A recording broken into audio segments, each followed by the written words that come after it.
यहाँ पे कांग्रेस का प्रदर्शन चल रहा है। प्रदर्शन है नीट और सीजीपीएससी और सीबीएसई की जो अनियमितता है परीक्षा में पेपर लीक होते हैं उसको लेके कांग्रेस प्रदर्शन कर रहा है। देखिए, आज छात्रों की एकता ने इस बात को सिद्ध कर दिया कि ये जो सरकार है किसी के मनमानी से चलने वाली नहीं है। छात्रों की एकता ने इस बात को सिद्ध कर दिया कि छात्र अब एक हो चुके हैं। चाहे देश में कितनी भी सरकार आए, कितने भी सरकार जाए, लेकिन जो दोषी है उसको जवाबदेही लेनी पड़ेगी, अकाउंटेबिलिटी लेनी पड़ेगी। आज लोगों ने स्थापित कर दिया कि यहाँ हिटलरशाही नहीं चलेगा।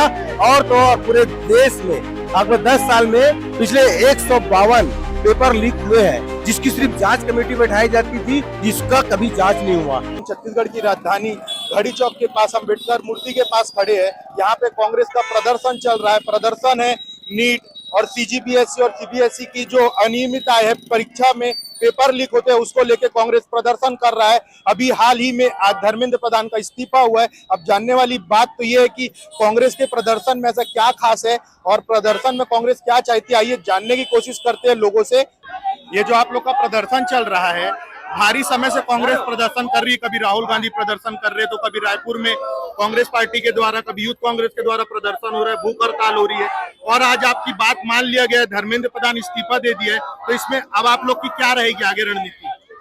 आगे की रणनीति तो लड़ाई संघर्ष तो जारी है कांग्रेस का, लेकिन जो छात्रों ने और राहुल गांधी ने जो ताकत दिखाया है उसका ये परिणाम है कि धर्मेंद्र प्रधान जी को इस्तीफा दिया। भाई कहीं ना कहीं नीट के मामले में भारी लापरवाही है, अनियमितता है, घोटाला है, जिससे छात्रों के भविष्य के साथ खिलवाड़ हो रहा था।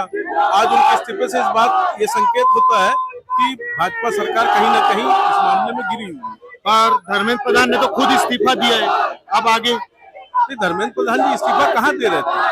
ये तो एक पूरे देश का दबाव था, छात्रों का दबाव था, कांग्रेस का दबाव था। इसका परिणाम ये है कि आज इस्तीफा देना पड़ा। तो कांग्रेस इस धरना, इस प्रदर्शन में लेट क्यों आई? जैसे कि अभी हाल फिलहाल 2-4 दिन पहले ही कांग्रेस दिखना चालू हुई, उसके पहले कांग्रेस दिखती थी, बहुत कम दिखती थी। ऐसा नहीं, ऐसा नहीं है। देखिए, डे फर्स्ट पहले दिन से ही, जिस दिन नीट की पेपर लीक हुई उस दिन से ही आंदोलन जो है तेज है। अब चूंकि क्या है, पूरे देश में छात्रों ने भी इसमें भागीदारी निभाई है, तो अब ऐसा लग रहा है कि सारे तरफ इनका विरोध हो रहा है। और लोगों से पूछने की कोशिश करते हैं कि पूरी बात क्या है, उनकी क्या राय। जैसे कि आप लोग का प्रोटेस्ट चल रहा है तो आपकी बातें भी मानी गई, धर्मेंद्र प्रधान का इस्तीफा भी हुआ, आगे आपकी और क्या मांगे? देखिए, आज छात्रों की एकता ने इस बात को सिद्ध कर दिया कि ये जो सरकार है किसी के मनमानी से चलने वाली नहीं है। छात्रों की एकता ने इस बात को सिद्ध कर दिया कि छात्र अब एक हो चुके हैं। चाहे देश में कितनी भी सरकार आए, कितने भी सरकार जाए, लेकिन जो दोषी है उसको जवाबदेही लेनी पड़ेगी, अकाउंटेबिलिटी लेनी पड़ेगी। अभी हमारा एक नारा है, धर्मेंद्र प्रधान तो झांकी है, मोदी साहब भी बाकी है। ये जो धर्मेंद्र प्रधान जी इन्होंने जो कृत्य किया है वो नरेंद्र मोदी के संरक्षा में किया है। अब हमारी एक जीत हो चुकी है। हमारी अगली मांग है कि इस कृत्य के लिए नरेंद्र मोदी जी माफी मांगे और जो 23 छात्र इस घटना में आत्महत्या किए उनके परिवारों को 1-1 करोड़ रुपए का मुआवजा दिया जाए। तो अब आपको नरेंद्र मोदी जी का भी इस्तीफा चाहिए? निश्चित तौर पे, क्योंकि हमारे देश के शासक वो हैं। धर्मेंद्र प्रधान जी सिर्फ और सिर्फ उनके मंत्रिमंडल का हिस्सा है।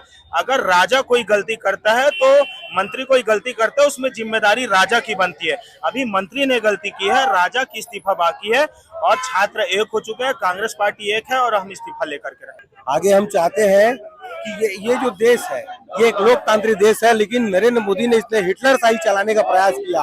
आज छात्रों की जीत हुई है। आप देख सकते हैं कि पूरे कांग्रेस पार्टी के लोग आज इतने खुश है, जो आज उसको इस्तीफा देना पड़ा। ये लोकतांत्रिक देश के कारण उन्होंने आज लोगों ने स्थापित कर दिया कि यहाँ हिटलरशाही नहीं चलेगा। और तो और पूरे देश में अगले 10 साल में पिछले 152 पेपर लीक हुए हैं, जिसकी सिर्फ जांच कमेटी बैठाई जाती थी, जिसका कभी जांच नहीं हुआ। उसको हम चाहते हैं कि उसकी भी जांच हो और निकल के सामने आए। पूर्व महापौर प्रमोद दुबे से जानने की कोशिश करेंगे कि आगे की इनकी क्या प्रतिक्रिया रहेगी। जैसे कि आप लोग की मांग थी, हमने हाल फिलहाल में देखा कि आपकी मांग की धर्मेंद्र प्रधान का इस्तीफा चाहिए था। अब धर्मेंद्र प्रधान का इस्तीफा मिल चुका है, तो अब आगे आप लोग की क्या प्रतिक्रिया रहेगी? धर्मेंद्र प्रधान झांकी है, मोदी शाह बाकी है। तो अब मोदी जी का भी इस्तीफा चाहिए? एक्चुअल में देखिए आप कि हिंदुस्तान के इतिहास में कभी ये चीजें नहीं हुई कि बच्चों को इतना मारा गया हो। आप नीट परीक्षा में फिर आप अंधेरे में रखते हो, आप हेडिंग लगवाते हो कि 49 लोगों को हटा दिए। किसको हटाए? आप प्लेसमेंट वालों को। आप मैसेज क्या देते हो? एक झूठ को 100 बार बोलना पड़ता है इनको। भाई आप एक ट्रांसपेरेंट पॉलिसी क्या है आपकी?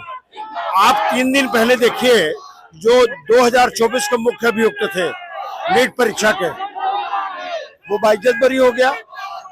और यहाँ फास्ट ट्रैक कोर्ट बनाने की बात करते हैं। आप किसी चीज को, चीफ जस्टिस जो रिटायर हुए हैं और विपक्ष के लोगों के साथ बैठ करके आप बात क्यों नहीं करना चाहते? भाई इस देश में जितना पक्ष है उतने ही विपक्ष के लोगों को भी आप सहयोग लेकर के एक ट्रांसपेरेंट पॉलिसी बनाइए, सबको विश्वास में लेकर के। भाई यूपीएससी की पॉलिसी है ना आपकी, लेकिन ये दुर्भाग्य है कि अभी 3 दिन पहले सेंट्रल यूनिवर्सिटी का बीए एलएलबी का पेपर यहाँ फिर से लीक हो गया गुरु घासीदास में, बिलासपुर में। तो आखिर इसका अंत कब होगा? ये सरकार आखिर रिस्पॉन्सिबिलिटी कब लेगी? अकाउंटेबिलिटी किसकी है? तो क्या कभी कांग्रेस की सरकार में कोई पेपर लीक या कोई घपला नहीं हुआ? हुआ रहा होगा, लेकिन उस समय बहुत सख्ती होती थी। अभी तो पीएससी का घोटाला हुआ है, सोनवानी को पुलिस ने हिरासत में लिया है, वो भी तो आपकी सरकार में हुआ था। देखिए उसमें अभी तक के चूंकि मामला सब जुडिशियल है, फैसला नहीं आया है। अगर ये सरकार को डाउट था तो उनको ज्वाइन क्यों करने दिया? भाई आखिर जिनका पीएससी में रिजल्ट निकला है वो लोग ज्वाइन किया ना, आपने आरोप लगाया था ना, तो वो लोग ज्वाइन कर लिए। भाई चूंकि सब जुडिशियल है ये मामला, इसलिए अधिक इस बारे में कुछ नहीं कहते हम। लेकिन 2014 के बाद 98 से ज्यादा पेपर लीक हुए हैं। कोई अकाउंटेबिलिटी होनी चाहिए ना। हमारी तो सरकार चली गई भाई, लेकिन हमने उसमें कार्रवाई की, हमने एफआईआर कराया। आपको मालूम है कि भूपेश बघेल जी पहले आदमी थे जिन्होंने महादेव सट्टा ऐप में 72 लोगों के खिलाफ एफआईआर कराया था। और अभी तो बात ऐसी आती है कि 600 करोड़ भूपेश बघेल द्वारा लिया गया है। अरे तो एक भी जन तो प्रमाणित कर पाए क्या? मुंह से बोल दिए, एक तो कोई टैक्सी ड्राइवर बोल दिया। अब वो टैक्सी ड्राइवर से कौन बोलवाया होगा, आप समझ सकते हैं। लेकिन जो भारतीय जनता पार्टी की जो सरकार है वो आप देखिए 2 करोड़ हर साल नौकरी देने की बात हुई थी। आज बेरोजगारी दर आप देखो, पूरे सभी देशों से आप तुलना कर लीजिए, भारत इतना पीछे हो चुका है। और आप फाइनेंशियल पोजीशन में भी आप इतने पीछे हो गए। नोटबंदी के बाद जो देश की बदतर स्थिति हुई है उसी के कारण बेरोजगारी बढ़ी है। तो ये चीजों को आखिर कब तक आप छुपाएंगे? कहीं ना कहीं जनता के सामने। और इनका घमंड वो तो आप देख लीजिए, जब इनको पूरे चारों तरफ से लगा, वो स्टूडेंट्स के जो रील चले उसके बाद इनकी आंख खुली, वो भी 1 महीने बाद। लोगों का तो कहना है सीजेपी बाद में कांग्रेस के साथ समर्थन करके चुनाव भी लड़ सकती है। अब ये तो भविष्य में कौन क्या करेगा, ये तो निर्मल बाबू वाली बात हो गई कि कृपा रुकी हुई है। ये फ्यूचर की बातें हैं, इसमें कुछ कहना जल्दबाजी होगी। लेकिन जो आज तक के आपने हिस्ट्री में नहीं देखा होगा कि इस देश के अलावा 12 अन्य जो देश हैं वहां प्रोटेस्ट हो रहा है। लंदन, नॉर्वे से लेकर न जाने कितने देशों में इंटरनेशनल मीडिया यहाँ की गवर्नमेंट को थू कर रही है, क्रिटिसाइज कर रही है। आप बेटी बचाओ बेटी पढ़ाओ कहते हो, बेटियों को घसीट के मारते हो। कल पीयूष गोयल जी का आपने स्टेटमेंट देखा, ऐसे काकरोच को सड़क में लटका देंगे। अरे क्या ऐसा घमंड है आपका? धर्मेंद्र प्रधान जी कह रहे थे 6 लाख वोट से जीता हूं मैं, 6000 लोगों के बोलने से इस्तीफा दे दूंगा। तो दे दिए फिर इस्तीफा। पहले तो वो भी एक बार प्रोटेस्ट में बैठे थे, तभी तो वो इतना हाईलाइट हुए और अपना शायद पहला कदम वहीं से रखा। वो भी एक बार प्रोटेस्ट में ही बैठे थे पेपर लीक को लेके उड़ीसा में। हाँ, वो तो उस समय वो साल दूसरा था, उस समय वो एक जिम्मेदार स्टूडेंट रहे होंगे। लेकिन कुर्सी का मोह माया ऐसा है कि वो धर्मेंद्र प्रधान जी की उसमें गलती नहीं है। तो इसमें जो मोदी शाह जी जो उनसे करवाए थे ना, वो काम वो कर रहे हैं, वो करेंगे क्या? वो तो रबर स्टैंप हो गए हैं। स्टूडेंट की जीत हुई, कहीं ना कहीं स्टूडेंट की जीत हुई और आपकी बातें भी पूरी मानी गई। यहाँ आप देख सकते हैं एक नीट के एस्पिरेंट जिन्होंने सुसाइड किया था, उनकी फोटो लेके कांग्रेस के लोग प्रदर्शन कर रहे हैं। देखिए, ये बच्ची हरिका राव है, जगदलपुर की बच्ची है, जहां हमारे प्रदेश अध्यक्ष गए थे, परिवार से मिलने गए थे। बच्ची को नीट के सेकेंड एग्जाम के बाद रिजल्ट जो आया था उसमें वो फेल हुई और उसका पहला एग्जाम का रिजल्ट बहुत अच्छा आया था। और ऐसे कम से कम 25 से 30 बच्चे पूरे देश के अंदर में जिन्होंने आत्महत्या की थी। ये तो सरकार की गिनती है, 25 से 30 ऐसे आंकड़े बहुत होंगे, सैकड़ों में होंगे, निश्चित रूप से सैकड़ों में होंगे। धर्मेंद्र प्रधान का इस्तीफा आंशिक है, धर्मेंद्र प्रधान का इस्तीफा एक आंशिक जीत है। अभी असली लड़ाई तब है जब बच्चों के साथ सरकार चर्चा करे, बच्चों के साथ नई शिक्षा नीति के बारे में, बदलाव के बारे में बात करे, उनको बुला के चर्चा करे, शिक्षा मंत्री बात करे, प्रधानमंत्री बात करे। उसके अलावा जो दोषी लोग 20 तारीख की घटना के लिए जो लोग दोषी लोग हैं जिन्होंने मारपीट की, अमानवीय तरीके से मारपीट किया, पुलिस वाले मारपीट किए, उसके लिए शामिल अधिकारी थे, बड़े अधिकारी से डीसीपी सीपी लेवल के अधिकारी थे, उनके ऊपर क्या कार्रवाई होती है। और सबसे बड़ी बात, अमित शाह जिनका विभाग है दिल्ली पुलिस, बिना अमित शाह के कोई भी कार्रवाई नहीं हो सकती। अगर डंडा चला है तो बिना अमित शाह को प्रधानमंत्री मोदी को माफी मांगना चाहिए, आम जनता से मांगना चाहिए।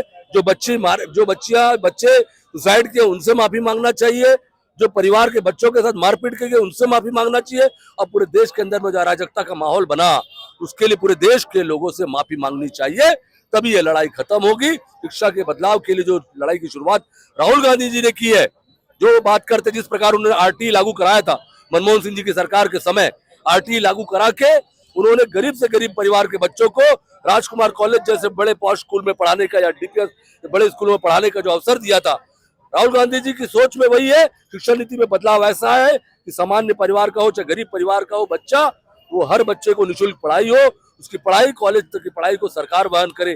वो लड़ाई जब तक नहीं होगी, खत्म नहीं होगी, तब तक हम लोग लड़ाई जारी रहेगी। तो क्या धर्मेंद्र प्रधान के इस्तीफे से पूरा शिक्षा व्यवस्था जो चल रही है क्या वो ठीक होगी? हम नहीं मानते कि धर्मेंद्र प्रधान के इस्तीफे से शिक्षा व्यवस्था ठीक होगी, इसलिए तो हमारी लड़ाई अधूरी है। अभी लड़ाई हम अधूरी क्यों बोल रहे हैं?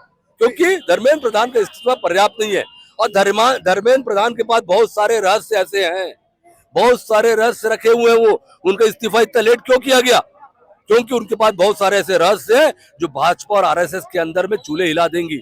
जिन लोगों की नियुक्तियां हुई हैं, धर्मेंद्र प्रधान की गिरफ्तारी होनी चाहिए, उनके बारे में उनसे पूछा जाना चाहिए आखिर कितने लोगों को उन्होंने लाभ पहुंचाया, किस किस भाजपा के नेताओं को लाभ पहुंचाया, किनके किनके परिवार को लाभ पहुंचाया। ये बातें आज नहीं तो कल जब सरकार बदलेगी, बाहर आएंगी, तब से वास्तविक न्याय इन बच्चों के साथ होगा। विपक्ष की मांग तो इस्तीफे की थी, उसी तरफ धर्मेंद्र प्रधान का इस्तीफा आता है और अब जो विपक्ष है वो रोड पे उतर चुका है, कैंडल मार्च कर रहा है, आप मेरे पीछे देख सकते हैं। पर अब जानने वाली बात आगे ये रहेगी कि ये जो सिलसिला है, ये जो प्रदर्शन है और कितना आगे जाता है। पर आप हमारे साथ जुड़े रहे, इसी प्रकार की जो खबर है हम आपको दिखाते रहेंगे।